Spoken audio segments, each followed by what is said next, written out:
السلام عليكم. شكرا بزاف على التشجيعات ديالكم ولا الله يخطيكم. هادشي تيشجعني انني نعطي المزيد والمزيد ولا الله يحشمنا.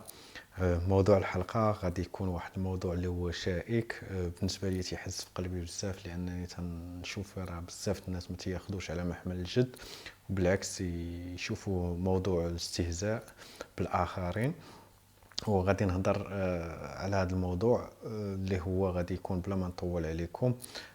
موضوع غادي يكون على الشخير. سمعتوا مزيان، غادي نهضر على الشخير. لان هذا الموضوع صراحه في عديد من البحوث العلميه بينات راه عنده اثار كبير على صحه الناس، ولذلك انا بغيت نهضر على هذا الموضوع. وقبل ما نبدا خصني نشرح شنو هو الشخير. الشخير هو ان الواحد تتوقع ليه في الليل تيرجع لسانه اللور، ولا سميتو الحلاقم تيسدوا ليه القصبه الهوائيه وما تيبقاش يدخل الاكسجين للدم، يعني للرئه ومن الرئه للدم. وهذا تيؤدي لواحد بوز ريسبيراتوار ولا التنفس تيوقف لواحد المده زمنيه. وهاد المده الزمنيه تينقص الاكسجين في الجسم، والاعضاء تيبداو يعانيو من نقص الاكسجين لانهم في هذيك المرحله في النعاس نورمالمون مديور باش يرتاحوا، باش كلشي يخلد الراحه، تيوليو يخدموا اكثر من الطاقه ديالهم لان الاكسجين ناقص. واول واحد تيحس بنقص الاكسجين هو المخ ولا الدماغ، وتيبقى يصيفط اشارات للقلب تيقول لها سيدي راه ما واصلنيش الاكسجين، شنو المشكل؟ تيولي القلب يضرب بالزربه، تيوليو الكلاوي تا هما يصفيو الدم يحاولوا بالزربه، الكبده حتى هي تتكثر من الخدمه ديالها، واخا نورمالمون خصهم ينعسوا ويرتاحوا.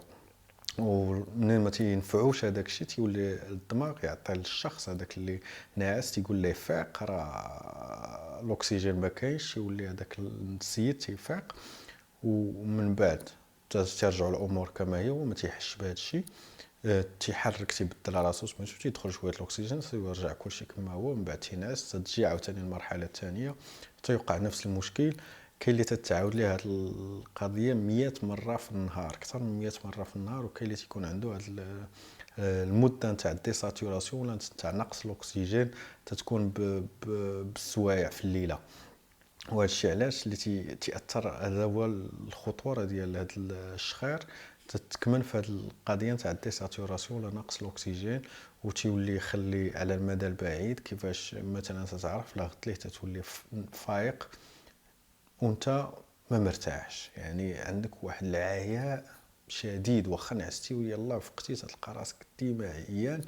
وهذا ماشي ما مفهومش، راه مفهوم، لانك في الليل اللي نورمالمون ترتاح فيه راك خدام، راه الاعضاء ديالك كلهم خدامين اكثر من الجهد.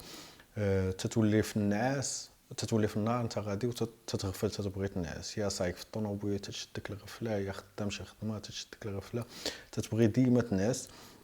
وشحال من نعستي ما تيكفيكش، شحال من نعستي انت راك عيان.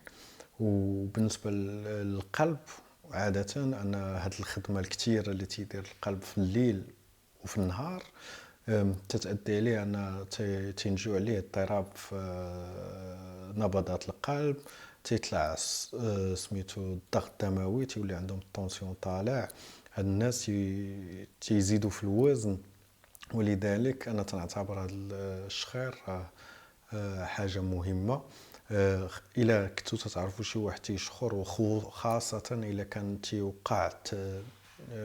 تيوقف ليه التنفس ديالو لواحد المده، خصو يمشي يشوف الطبيب المختص ويشوف. غالبا تيعبروا في الليل شحال من مره تتوقع هاد لا ديساتوراسيون على حسب المده والحده نتاع لي ديساتوراسيون.